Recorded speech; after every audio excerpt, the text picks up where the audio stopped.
The Galactic Peace Hall stood tall above the clouds of Varec 7, its walls made of shimmering crystal and steel. Every corner buzzed with alien diplomats from 100 species. But today, something was different. Tension hung in the air like smoke. Ambassador Kelron of the Solari Republic paced nervously outside the main hall. His planet was small, peaceful, and caught between two massive warring empires. He had tried everything: talks, bribes, even secret deals. Nothing worked. Now war was at their doorstep. "Are you sure this will work?" asked his aide. A young Vortin named Revi Kelron didn't answer. He looked behind him, toward the tall figure standing silently near the doorway. The man wore a dark, simple uniform. No rank, no insignia, just cold, Tom eyes that scanned everything. "That's ... the human," Revi whispered. "Yes, Kelron," said quietly. "His name is Dax. Earth sent him as my bodyguard." Revi frowned. "But why? Why just one human? They didn't even send a ship." Kelron glanced at Dax, then leaned closer to his aide. "Because they didn't need to." Inside the Peace Hall, the council chamber was a ring of shining platforms suspended in air. The leaders of both enemy empires, the Kravex Dominion and the Tharnok Horde, sat facing each other, claws twitching, fangs exposed. War was seconds away. Kelron stepped forward to speak. "We are here for peace. The galaxy needs it." "My people, silence," growled General Kordic of the Kravoks. "Your people are insects hiding between giants. You should be grateful we haven't crushed you yet." "We do not fear your threats," said Warlord Tren of the Tharnok. "But we are tired of this stalling." Both sides were seconds from pulling weapons. Everyone knew it. Then the doors behind Kelron opened. The sound was quiet. A soft click, but it stopped the entire room. Dax walked in, no words, no sound, just footsteps. He moved slowly but confidently, eyes locked on nothing and everything at the same time. His presence was calm, but the air grew heavy. "Who is this?" General Kordic spat. "My bodyguard," Kelron replied. A human. Tren laughed. "Is this a joke? You think one human can stop a war?" Dax said nothing. He stood behind Kelron, motionless. Kordic sneered. "Remove him. He has no place here." "He stays," Kelron said. Earth insisted. The council erupted in angry voices. Some shouted. Some demanded the human leave. Others whispered, watching him closely. Then something happened. The room lights flickered. Just for a second, a tremble in the air. Almost nothing. But Dax blinked just once. Suddenly, all holograms, cameras, and personal tech in the room shut off. "What is this?" Tren barked. "Technical failure," Kordic growled. "Impossible." Dax stepped forward. Just one step. Weapons were drawn in seconds. Energy blades, plasma rifles, shock whips. Dozens of guards from both sides pointed them at the human. Still, he said nothing. Kelron's heart raced. Double quotes Dax ...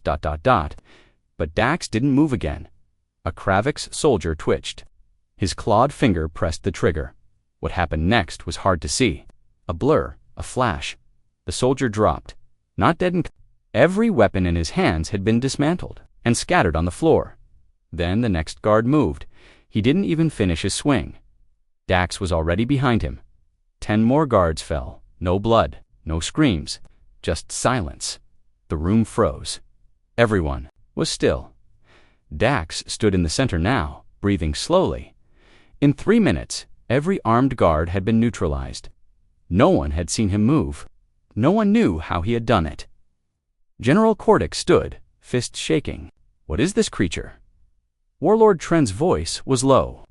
"He's not here to fight. He's here to remind us." Kelron finally found his voice. "Earth sent a message." "Not with words, with presence," Kordic hissed. "You dare threaten?" "US no," Kelron said. "We're offering peace, but Earth wants you to know what happens if you say no." Dax finally spoke. His voice was calm. "Cold War ends.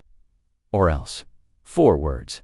That's all he said, but they hit harder than any weapon. Kordic and Tren looked at each other. For the first time, they shared something: fear. "What is he?" Tren whispered. "Kel," Ran answered. "A bodyguard, that's all." But even he didn't believe it anymore. Dax stepped back. Stood still once again. Silence returned to the room. No one dared move. Minutes passed, then slowly weapons were lowered. General Cordic sat down.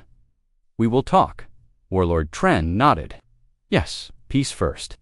Kelron exhaled for the first time in hours. Revi's voice came through his earpiece, whispering from the observation deck. "Sir, what did Earth give us?" Kelron didn't answer. He didn't know. All he knew was this one human had walked into a room full of war, and in just 3 minutes made it stop, not with violence, not with power, but with the fear of what might happen if he ever truly decided to fight outside the peace hall. The sun shone brighter inside. No one laughed at humans anymore. The hall was quiet. The war had not begun, but it also had not truly ended. Dax stood in the same spot, still like a shadow. The leaders of 2 empires had seen enough. They lowered their weapons, their voices calm now, their pride wounded. But their eyes still watching him. Watching the human who moved faster than any camera could capture, Kelron sat beside his bodyguard, heart still pounding. He had asked Earth for help. He had expected a team, or at least a high-ranking diplomat. But Earth had sent one man, one silent, unknown man, and now both sides of a war had agreed to peace at least for the moment. "How did he do that?" whispered Revi through Kelron's earpiece. Kelron replied softly, "I don't know." Later, back in the private chambers above the peace hall, Revi met them in person. He looked at Dax carefully, but the human didn't speak. He sat near the window, staring into the sky. Revi leaned toward the ambassador. "Sir, we need to talk." Kelron nodded. They stepped away into another room behind a sound shield. "Council intelligence is shaken," Revi said. "Everyone's asking the same question. What is he? How did he move like that? Why didn't he kill anyone?" Kelron rubbed his face. "Because that would have been easy. Too easy, you mean?" "This was mercy." Kelron nodded slowly. "Earth wanted to scare them, not destroy them." Revi swallowed hard. "Sir, there's more. Council security reviewed footage of the incident, and they can't explain it." "What do you mean?" "I mean it's corrupted. The cameras couldn't record him clearly. Every time he moved, the footage skips. It's like he was invisible to the tech." Kelron blinked. "That's impossible." "Exactly," Revi whispered. "But it happened. Even AI frame analysis couldn't recreate what he did. The data just stops." They both turned to look back at Dax. He hadn't moved, not even once. Revi asked quietly, "Has he even slept?" Kelron shook his head. "Not that I've seen." Meanwhile, in the shadows of the Tharnok military cruiser orbiting Verek 7, Warlord Tren met with his second-in-command. "You saw him," Tren said. "That human, yes. Warlord," the officer replied. "He was unnatural." Tren's eyes narrowed. "Find out what Earth has done. I want to know what they've created." At the same time, General Cordic of the Kravix Dominion was in a dark conference room with his war council. "This changes everything," one of his advisors said. "A single human neutralized 24 guards in under 3 minutes. No weapons," said another. "Only speed, strength, precision." Cordic slammed his clawed fist on the table. "I want his name, his record, where he trained. Earth must have a program." The council fell silent.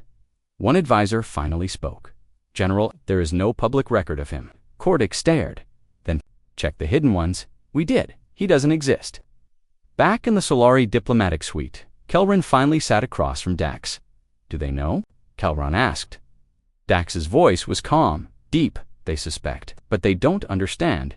Can you explain to me at least? Who are you really?" Dax didn't answer at first. Then he turned to face Kelron. "I was born on Earth. I trained there. But my mission is not war. It is to prevent it." Kelron looked confused. "But you're not a soldier." Dax paused. "Not anymore." Outside the chamber, Revi received a transmission from Galactic Command. It was short, urgent, and marked top secret. He read it once, then again, his hands began to shake. Kel Rand noticed. "What is it?" Revi handed the pad over. "They found something. It's about him." Kelron read the file. His eyes widened. There was no name, no rank, no assignment, just a code, E-Class, silent operative, condition 0, use only in events of galactic collapse. Kelron looked at Dax again. They didn't send us a bodyguard. No, Revy said.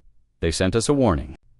As night fell on Varec 7, a new rumor spread across the Galactic Council. Some said the human had neural implants that allowed him to predict motion.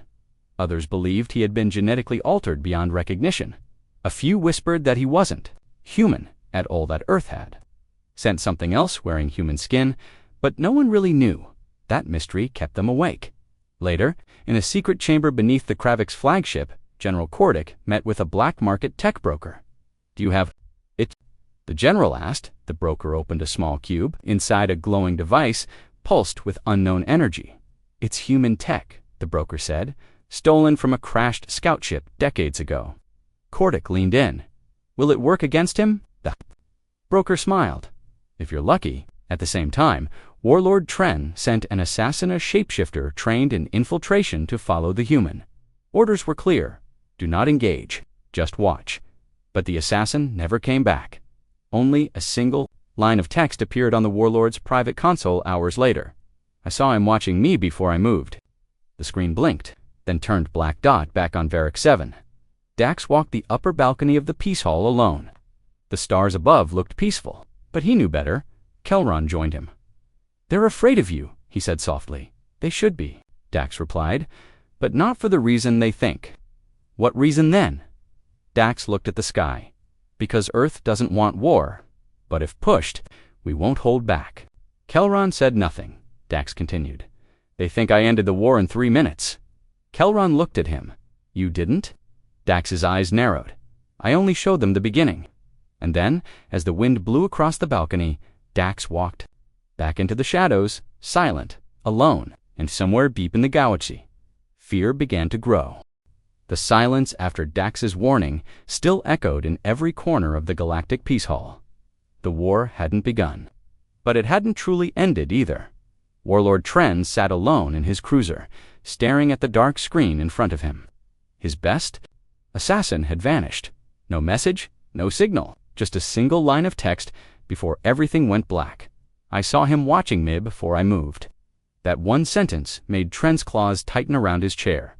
Across the stars, General Kordic of the Kravix Dominion studied the stolen human tech his agents had brought him. It was a strange device, black, silent, cold.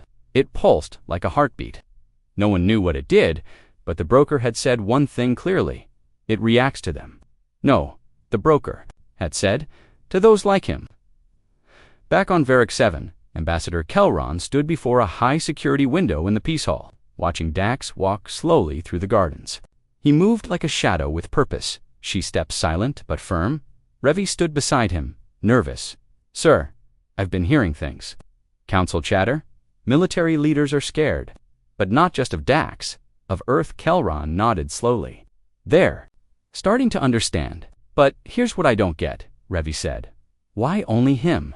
Why would Earth send one person to stop a galactic war? Kelron turned to look at his aide. Because one is enough, Revy hesitated. But that means Earth has more like him. Kelron didn't answer. He didn't need to. Meanwhile, in the Peace Hall's restricted tech lab, a small alien team had secretly installed new surveillance. Advanced sensors, AI visual analysis, motion tracers, everything aimed at tracking the human. They wanted to see what no eye could. The lead technician, a yellow-skinned alien named Yaska, stared at the monitor. There, she said. He's walking again. Run the tracker. The screen followed Dax through the hallway. Then, it blinked. Dax was gone. Wait, rewind that, Yaska said quickly. The footage rolled back. He walked 1 step, 2 steps, 3 static. Then he was gone. The hallway was empty. Yaska's eyes widened. That's not teleportation. That's something else. Suddenly, the screen flickered again. Dax was standing behind the camera, inside the lab, right now. Yaska, mean harm. You wanted to understand, Dax finished. A weight she couldn't lift. Then he left, no sound, no threat, no warning, just that cold silence again. Yaska collapsed to the floor, breathing hard, sweating. Her assistant ran to her side. What happened? Back in the diplomats' chamber, Kelron sat across from Dax again. They shared tea, quietly. Was it true? Kelron asked. What you said before, that you used to be a soldier. Dax nodded once. Yes. Then what are you now? Dax looked down at the tea in his hand. Steam rose slowly, like smoke from a distant fire. I'm what Earth became when peace stopped working. Kelran didn't speak for a moment. Then he leaned forward. What did they do to you? Dax raised his eyes. They were colder now, far colder than before. They didn't do anything, he said. They just let me remember what I am. Outside the chamber, Revi checked his messages. One file had just arrived from an anonymous source. It was marked Earth Black Archive, Izo and Elwahi. No shadows in his eyes. The file name, Project Quiet Storm underneath. A single line of description. Subject 12, terminated by order of Earth Defense Commands, Tatus, unknown. Revi stared at the word terminated. His hands trembled. Sir, he called out to Kelran. You need to see this. Kelran read the file, then looked at Dax. You were terminated. I was let go, Dax replied simply. Why? Dax stood slowly, shouted, Ambassador, you're under immediate evacuation. Kelran jumped up. What's going on? The Kravix fleet just activated weapons. They're targeting this planet. They're not waiting for peace. Dax stepped forward. 5 minutes, maybe less, the commander said. They want to erase the hall. No, witnesses. Revi's voice broke. They're trying to cover up what they saw. Kelran turned to Dax. Can you stop them? Dax nodded once, then walked out the door. No weapon, no armor, no ship, only himself. He stepped onto the launch platform. Of the Peace Hall, high above, the sky was filled with Kravix warships, massive carriers. Hundreds of guns pointed downward. The air shimmered, targeting systems locked in. But Dax raised his hand. Not in threat, but in warning. The lead, Kravix ship shuddered suddenly. Its systems went dark, then another and another. A strange wave of silence passed through the fleet. Guns powered down. Ships drifted. No explosions, no counterattack, just failure. Back in the Kravix command center, General Kordic screamed at his engineers. Fire. Why aren't we firing, sir? The systems won't shoot. Not while he's there. Kordic looked at the screen. One human, one raised hand. No. The machines recognized as death itself. Down on the platform, Dax lowered his hand. And every warship turned around, not because of orders, because of fear. The entire fleet had backed off. No blood, no battle. Again, 3 minutes. War. Stopped again, Revi whispered. He didn't fire a shot, Kelran whispered back. He didn't need to. As Dax walked back into the chamber, no one spoke. He sat. Down. Still. Then he said 5 words. Tell Earth, message delivered again. The message was clear. The war was over, but the fear was only beginning. Word of what happened on Verix 7 spread faster than any lightspeed transmission. Across the galaxy, leaders, spies, and soldiers whispered the same question. Who was the human? The Kravox Dominion had retreated. The Tharnok Horde had gone silent, but neither side believed peace had truly been made. Not by choice, not by reason, they had backed off because of one man. And now the galaxy wanted answers. Inside the Peace Hall, Ambassador Kelran stood in his private quarters, staring at the quiet figure seated across from him. Dax had not moved since he returned. From the platform, he sat in silence, hands folded, eyes half closed, like he was waiting for something. Or someone. Kelran finally broke the silence. They're going to send others. Dax didn't move. I know, not to negotiate, Kelran continued. To investigate, to test you, maybe to kill you. Dax opened his eyes. They can try. Revi rushed in, holding a small screen. Sir, urgent news. A third faction just arrived in the system. No warning, no diplomatic codes. Kelran frowned, Revi hesitated. The Obsidian Core. Kelran's face paled. Even Dax raised an eyebrow. The Obsidian Core was a shadow group, a rogue alliance of species with no homeworld, no politics, and no rules. They worked in the dark assassins, spies, warlords for hire. If they had come, it meant only one thing. Someone had paid them to test the human. How many ships? Kelran asked. Only one, Revi said. But it's massive. And they sent a message. Kelron took the device. The screen blinked with static. Then a voice came through low, smooth and cold. "We are not here to speak. We are here to measure. Let us see what Earth has created." The signal cut. Kelron turned to Dax. "What does that mean?" Dax stood. "It means they want to see how long I last." The obsidian core ship was like a floating fortress. Black, metal, no windows, no lights, just a single large gate opening in the center. From it, a pod dropped silently onto Virex-7. Dax watched from the balcony as the pod landed in the garden outside the Peace Hall. The air around it shimmered, and out stepped a figure in dark armor. Tall, thin, quiet, he was followed by 5 more. All different species. All killers, no words, no banners, just cold silence. Revi stared through the glass. "What are they doing?" Dax replied. "They're giving me the first move." He stepped outside. Kelron called after him. "You don't have to engage." Dax paused, then looked back. They didn't come to talk. They came to test Earth's silence. The garden was still. 6 assassins stood facing Dax. None of them spoke. Dax took 1 step forward. A blur of motion followed. The first assassin vanished, attacking from the side faster than sound. But Dax turned his head slightly. The attacker dropped instantly, clutching his chest, unable to breathe. The second came from above, blades spinning. Dax raised a hand and stopped him midair. No contact, just force. He crashed to the ground, unconscious. The next 2 came together, one with claws, the other with energy whips. Dax moved between them, no sound. 1 blink later, they were both on the ground, not dead, but broken. The 5th never even got close. He dropped his weapon and raised his hands, then slowly stepped back and walked away. Only 1 was left. The leader, dark armor, still standing. He stepped forward, removed his helmet, and looked at Dax directly. "You are not a soldier," the leader said. "No," Dax replied. "You are something older." Dax didn't answer. The leader smiled. "We were told Earth had made monsters, but I see now, Earth didn't make you. It remembered you." Dax spoke quietly. "The galaxy forgot what humans are. I reminded them." The leader nodded. "We will report the truth. This test is over." Then he walked away, leaving his fallen team behind. Back inside, Kelron and Revi watched Dax return. "No wounds," Revi said. "No pain. He didn't even sweat," Kelron whispered. "And still, he never kills." Revi turned to him. "Why?" Kelron shook his head. "Because death isn't the message."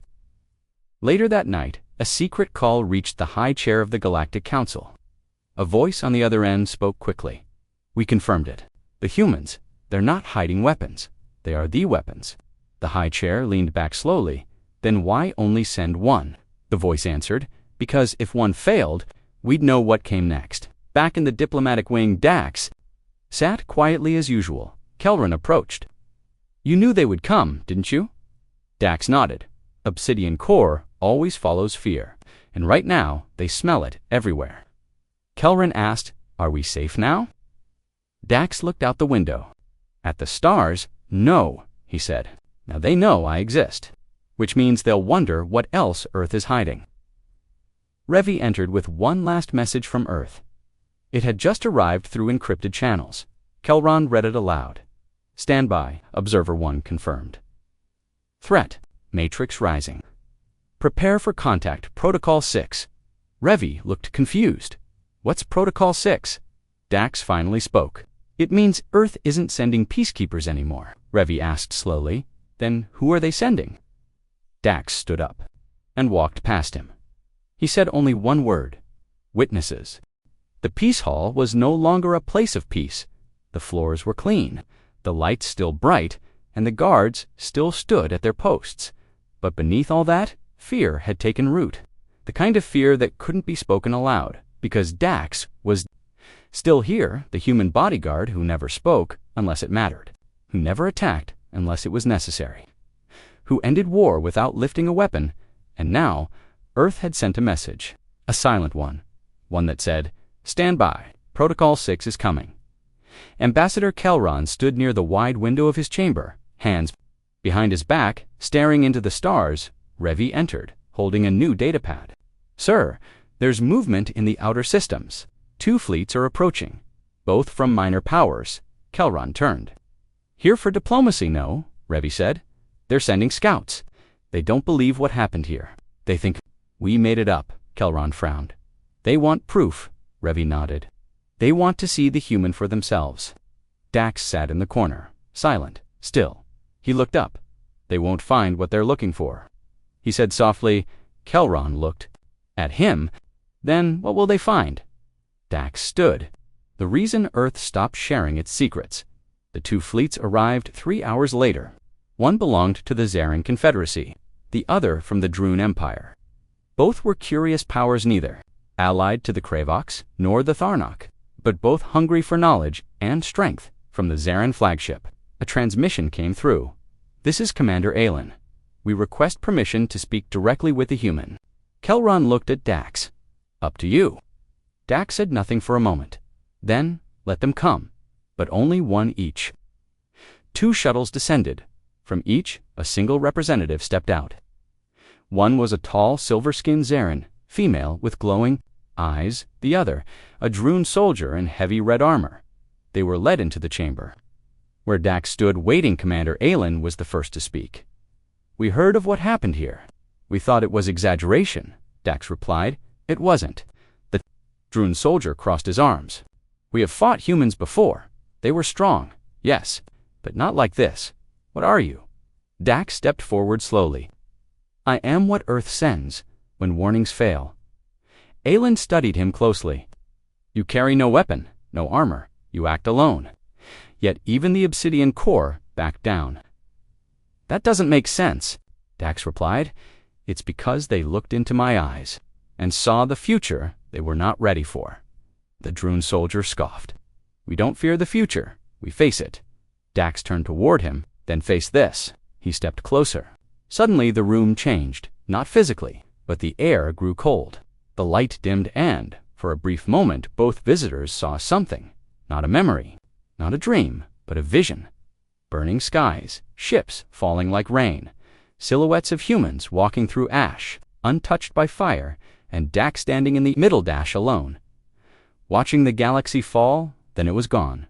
Just like that, the room returned to normal. Both visitors gasped, stumbling back, their hearts racing. Sweat on their brows, Revi ran to their side. What did you see? Commander Aelin whispered. He didn't show us power. He showed us what happens when there's no limit. The Droon soldier looked at Dax again, fear in his eyes now. That wasn't a threat. No, Dax said. That was a memory. Kelron stared in disbelief. That really happened? Dax nodded slowly. A simulation once tested what would happen if humanity removed every control, if Earth stopped holding back, and Kelron asked. Dax looked away. The simulation ended after 6 days. There was nothing left to simulate. The 2 visitors left quietly. No further questions, no bravado. Just silence. They would report the truth to their fleets, and their fleets would tell the rest of the galaxy. Hours later, Kelron sat alone in his chamber with Dax. You keep showing them pieces, Kelron said, not the whole picture. If I showed them everything, Dax replied, they'd stop listening. Revi entered with a new message. From Earth, sir, he said, the witnesses have been launched. Kelron blinked. Witnesses? Dax stood up straight. Protocol 6 has started. Revi handed him the message. It was brief. Observer's status confirmed. Deterrence successful. Witnesses en route to strategic systems. No more second chances. Kelron read the message again. No more second chances. Dax looked him in the eye. Earth is done asking for peace. Later that night, across 5 sectors of the galaxy, strange ships appeared. They didn't attack. They didn't speak. They only hovered in orbit inside. Each was one human. Only one. Silent, watching, waiting. Each one different, but all of them like Dax. And in every system, the same message was received. Witness confirmed. Earth is watching. In the galaxy's darkest corners, warlords and crime kings held emergency meetings. Plans changed. Campaigns were canceled. Whole invasions paused. Because now, Earth wasn't sending armies. Earth was sending reminders. Back on Varric 7, Kelron stood once more with Dax. "Are you staying here?" "No," Dax said. "My part is over." "But if you leave," Kelron asked, "what stops them from trying again?" Dax looked at the stars. "They won't risk it. Why not?" Dax turned to him, "Because now they know. I was just the beginning," and with that, he walked into the dark hallway. No goodbye, no farewell, just the soft sound of footsteps, fading into silence. The galaxy thought silence meant safety. After Dax left Varec 7, many leaders believed the crisis was over. The Obsidian core was silent. The witnesses floated in orbit above key systems. No wars had started. No attacks had come. So they waited. They watched Earth, and slowly, some began to doubt again in the far reaches of the Seric Nebula. A secret meeting was held on a hidden station called Shadowhold. It was a place no laws touched. A place where only power-ruled. 8 warlords gathered around a long metal table. They were from different species, different empires, but they had one goal: to break Earth's illusion. One of them, a gray-scaled brute named Vorak, slammed his fist on the table. "One human bodyguard made us freeze like cowards." That was fear, not fact. Another, a thin being with long claws and yellow eyes, hissed. "And what if it was fact?" Vorak growled. "Then we test it." The others fell silent. A new warlord, one wearing a face mask to hide his identity, leaned forward. "You want to attack Earth?" Vorak grinned. "No, not Earth. A system under their protection. One with a witness." "Let's see what happens when we strike one of those," the masked warlord asked. "And, if the human responds," Vorak stood tall. "Then we finally learn what they are hiding." 2 days later, a ship cloaked in darkness entered the Vela system, one of the places watched by a human witness.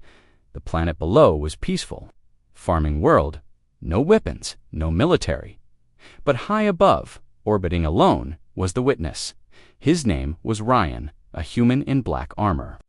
Motionless inside a small observation pod. He didn't eat, didn't move. He simply watched. The cloaked ship fired. 3 plasma strikes hit the planet's main communication towers. No deaths, just silence. Then they fired again. 1 farm burned. A message sent: "We are not afraid." Inside the pod, Ryan blinked for the first time in hours. His hand moved. He touched one glowing button. A soft pulse left the pod. It wasn't loud, it wasn't fast, but the signal traveled faster than light. Back to Earth in less than 1 minute. Earth responded. Across hidden relays and buried satellites, a signal echoed: "Protocol Echo 1. Immediate correction. No survivors required." 2 minutes later, the stars above Vela shimmered. A ship arrived. It was not large. It was not armed with massive weapons, but it was fast, and it carried only 2 humans. One was Ryan, who entered from his pod. The other, no one knew her name. The warlord Vorak, still watching from his cloaked ship, saw her appear, a woman in silver armor. Her face calm, her eyes glowing faint blue. She looked directly at his ship, and the cloak failed. Her voice echoed across the system. "Interference detected. Cleansing begins now." Before Vorak could command retreat, his engines froze, not exploded, not disabled, frozen, locked by code they couldn't read. Then every screen on the ship went black, all 8 systems dead. The masked warlord tried to scream, but his voice vanished. Literally no sound came out. In the corner of the room, a small human drone appeared. None had seen it enter. It projected a hologram, not words, a single number. 3, then 2, then 1. Outside, in total silence, the warlord's ship vanished. No explosion, no wreckage, no trace. It was as if the universe had deleted it. Back on Vela. Ryan stood next to the woman. He asked, "Was that necessary?" She replied, "Earth gave them every chance." He nodded. "What now?" She looked up. "Now we remind them again. Silence is not weakness. It is mercy." The message was sent to every star system, every empire, every outpost. Do not test the witnesses again. On Varec 7, Ambassador Kelron sat in the old peace hall. Revi ran in with wide eyes. "They're saying a warlord ship disappeared," Revi said. Without a fight, without warning, Kelron closed his eyes. "It has started, hasn't it?" Revi looked confused. "What has?" Kelrin whispered. Phase 2. Revi read the transmission again. They're calling it the silent reset. No proof, no remains, just gone. And far across the galaxy, those who still dreamed of war began to question everything. Who were these humans really? How far would Earth go? And how many witnesses were there? But only Earth knew the real answer, and the next step had already begun. The galaxy was now quiet, but it wasn't peaceful. No, wars had started, but no one dared speak too loudly either. Fear didn't come from warships or armies. Anymore, it came from silence, from humans, from witnesses, and that silence was starting to crack. Deep under Earth's surface, far below any public base or city, a sealed bunker opened for the first time in 20 years. A woman stepped out. Her name was Commander Illyra Halen. She was once Earth's top strategist, the one who trained the first witnesses, the one who had disappeared after something went wrong. She was supposed to be dead, but Earth had kept her, hidden, waiting for something she feared might return. Illyra walked into the command chamber where 6 generals stood. None of them greeted her. They all looked nervous. General Miles finally spoke. It's confirmed. One of the witnesses broke protocol. Ryan acted with emotion. The attack wasn't calculated. It was instinct. Illyra raised an eyebrow. Did he lose control? No, Miles said. He ended the threat. Efficiently, but he hesitated. He asked if it was necessary. Illyra's face turned cold. Then he's starting to remember. The others looked confused. Illyra turned toward the main screen. It showed all 37 witnesses stationed across protected systems. They're not just guards, she said. They're weapons built on human memory, programmed with pain. The moment they start to feel again, they become unstable. General Rowe asked, "Are you saying Ryan is a danger?" Illyra didn't answer right away. Then she said softly, "Not yet, but someone is waking them up. Someone who remembers the truth." The room fell silent. Lyra added, "There's a name appearing in multiple intercepted messages. A name we erased from every system." General Miles stepped forward, whose name she turned to face him. Kale. The entire room froze. Miles whispered, "He's dead." Elida shook her head. "That's what we wanted everyone to believe." On a forgotten mining moon near the rim, a shadowy figure entered an abandoned facility. His steps echoed off rusted metal. Screens turned on as he passed old tech. Earth. Tech. He wasn't hiding from humans. He was preparing for them. His name was Kale. Once a top bodyguard in the human diplomatic program, till he vanished after the First War. Kale had seen what Earth was building. He had trained with the first witnesses, and he had escaped before they turned him into one.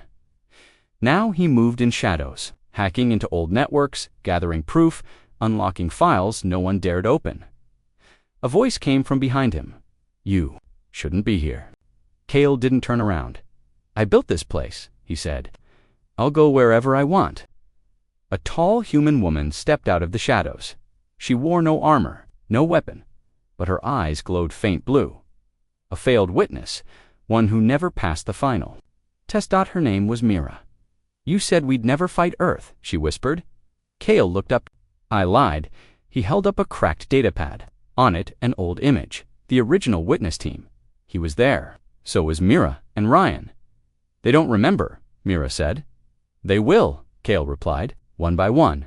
He connected a device to the wall and uploaded a signal. It wasn't strong, it wasn't fast, but it was designed for one, purposed to trigger memory. Across the galaxy, Ryan sat alone in his pod. No sound, no light. Then he blinked. A sound played in his ear, a voice he had not heard in years. "Ryan, remember who you were." He stood up slowly. His fingers trembled, his armor flickered, and somewhere deep inside his mind, a door opened. He saw faces, he saw fire, he saw Earth before it became silent, and he whispered one word. "Kale." Back on Earth, alarms went off. Illyra stared at the screen. Someone activated the echo core. General Miles looked stunned. That system was shut down. "No," Illyra said. "It was hidden." Miles frowned. "What is it?" Illyra answered quietly. "It's the memory they all forgot. It's the war before the war, the one we buried." Outside the chamber, satellites realigned. The witnesses paused. Systems slowed. Earth was no longer watching the galaxy, it was now watching its own. And Kale had just taken the first step toward breaking everything Earth had built. Ryan stood still in his dark pod. He didn't move, he didn't speak, but something inside him was changing. A voice kept repeating in his head, Kale, Kale, Kale. That name had power, that name had weight, and somehow. Penny opened his eyes and saw flashes, not of battles, not of orders, but of people. A little girl smiling, a soldier crying, a burning building. And then Silency pressed one button inside the pod and whispered, Memory unlock. Denied. Restricted by Earth protocol, he tried again, this time with a voice full of force. Override by unit re-encode witness 0, the screen blinked in files, started to open one by one name's faces dates and then a video he watched, and what he saw broke. Hemet was Kale standing in front of a destroyed city, his voice shaking. They made us forget. They made us watch. They said it was for peace, but it was for control. Behind Kale were witnesses, but their armor was cracked, their eyes were dull. They weren't soldiers, they were Orion. Physical something else, memory. Then his hand moved again. He sent a private signal to only one persona woman on Earth, Commander Eliran. Thealira stared at her screen. The message had just one line. Why did you lie to us? She froze. The witnesses weren't supposed to feel, weren't supposed to question. Ryan was the first. SIG stood slowly and whispered, It's begun. General Miles stormed into the room. Ryan is off protocol. Do we shut him down? Elira shook her head. No, we follow him. Miles frowned. You want to let him go rogue? She replied, No. I want to know what he remembers. Because if Kale is back, we'll need Ryan to stop him far across the stars. Kale stood in front of a hidden transmitter. He wasn't hiding anymore. His message echoed across the galaxy to every outpost, every empire, every neutral system. My name is Kale. I was Earth's first protector. Until I saw the truth. He showed images, files, old war crimes witnesses, standing as cities burned. He said they call it peace, but it is silence made of fear. The galaxy listens them, turned away, but others watched and began to question. On a distant world, a council of alien leaders gathered. They had once feared Earth, but now they were afraid of something else. The truth. One elder spoke. We followed their peace. But at what cost? Another said, if Kale speaks the truth, then Earth controls more than just weapons. They control memory itself. A younger voice whispered, then we must choose obedience or freedom. The council sent a message not to Earth but to Kale. We're listening. Ryan stood inside his pod. He stared at the stars and finally spoke to himself. They taught us not to feel. He clenched his fists, but now I do. He opened a secret channel and sent one final message, not to Earth, not to Kale, but to all witnesses across the galaxy. Find me in other pods and other planets, other witnesses. Blinksome felt heat behind their eyes. Some heard voices they didn't recognize. Others cried without knowing why. They all heard the same signal and they began to move quietly together. A storm was coming, not from enemies, but from the truth buried deep inside the minds of Earth's most feared weapons. The witnesses were waking up, and no one knew what would happen next, not even Earth. The stars were quiet, but they weren't still. Something had shifted in the galaxy. Whispers spread through every station and world. The witnesses were moving. They had no orders, no commands, but one by one, they began to leave their assigned posts, disappearing from border zones, vanishing from Earth-controlled outposts. No one could stop them, because they were never meant to be stopped in a hidden base on a snow-covered moon. Ryan waited. He stood outside, unarmed, his breath turning to frost in the cold.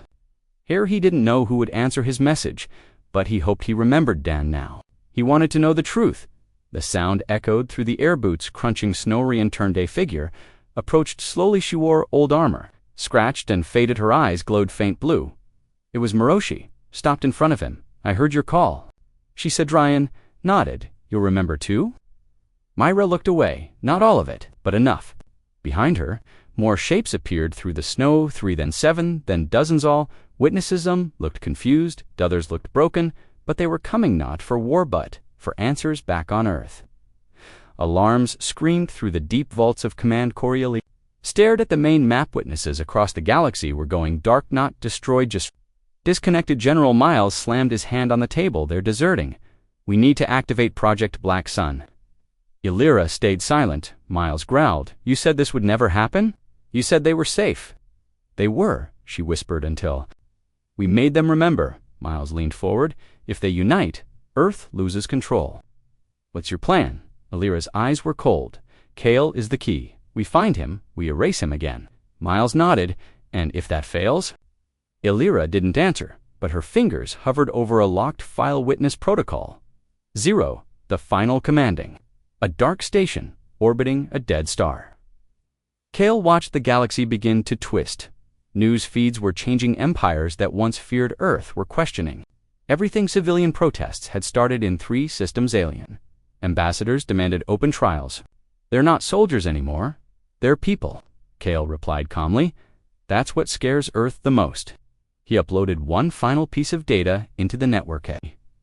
Truth, even the witnesses didn't know. A recording from the earliest days before. The war before, the silence before, Earth erased everything in Ryan's camp. Myra handed him a small device. Kale sent this. He said, it's time we see who we really were. Ryan took the device and tapped ETA video. Began grainy but clear enough. Showed a group of soldiers standing around a table. Young human Ryan was there. So was Myra. So was Kale. A woman in a white coat spoke to them. You are not here to protect peace. You are here to end resistance. Quickly, quietly, without mercy. Ryan flinched. The voice continued. Feelings make you weak. Memories make you hesitate. So we'll remove them, one by one. Myra turned away, tears in her eyes. Ryan clenched his fists. They didn't build us for peace. He said they built us for silence, and now the silence was breaking. Earth received the signal. The video played on thousands of screens across ship stations. Capitals. The galaxy watched the truth unfold. And reactions were instant. Shock or rage. Some planets cut ties with Earth. Others demanded justice, and still others prepared for war, not against the witnesses, but against the ones who created them. Earth's silence had been broken. Now its control was falling.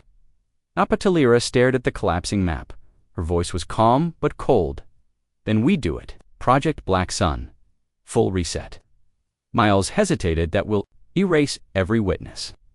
Illyra said nothing, because in her mind, they were no longer weapons, they were threats. The stars burned quietly, but the war had already begun. Not with bullets, not with ships, but with truth. The truth. Earth tried to bury the truth. Kale revealed the truth. The witnesses were remembering across the galaxy. Entire systems turned off their Earth channels. Ambassadors walked out. Soldiers dropped their weapons, and still, the witnesses gathered not to fight but to feel, to remember who they were before. Earth turned them into machines, but Earth wasn't finished. In a cold chamber buried deep under the surface, Illyra stood before the control panel. General Miles waited beside her, silent. The screen glowed with a single warning. PROJICT, Black Sun, Global Witness.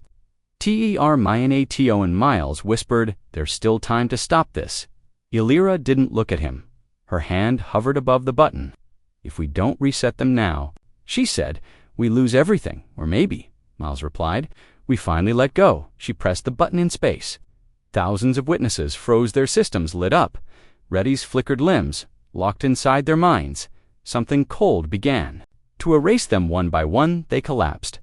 Mira dropped to her knees. In the snow, Ryan gasped, grabbing his chest. His vision blurred. A voice spoke inside his head. System override. Memory, purge in progress. He felt darkness closing in. And a spark. Kale's voice. Not inside the system, but inside him. You are not code. You are not their tool. You are human. Wake up. Ryan screamed, and the system shattered. The pulse of energy burst from his body like lightning all around him. The witnesses gasped one by one. They blinked, the breath alive. The reset had failed. Ryan had broken the chain. The others followed their minds, reconnecting not through programming but through choice, through feeling, through memory. Kale's final gift had been human emotion. Earth couldn't control hope. Earth command stations went dark one by one. Black Sun failed. The network collapsed in a panic. Earth's leadership tried to launch ships, but they never got the chance, because the galaxy had made a decision, and it wasn't war. It was isolation. Earth's ships were bandits. Diplomats expelled. Its broadcasts cut off. Firth was Alona. Galaxy didn't destroy it. They just stopped listening, and That silence hurt more than any weapon ever could. Ryan stood on a small planet with no name, Mira, beside him thousands of witnesses. Now free their armor, scarred their eyes awake. He looked at the stars and said, quietly, "I was sent to stop a war in 3 minutes," Mira asked. "And now?" He smiled. "Now, I stop the next one before it starts." The witnesses weren't weapons anymore. They were guardians. They would protect peace, but this time it would be peace by choice, not by not, by silence. And, far away, in a quiet cave, Kale watched the sunrise. He closed his eyes and whispered, "It's finally over." The galaxy would never forget the day the witnesses woke up, not because of orders, but because one human remembered what it meant to feel, and in the end, that feeling changed everything forever.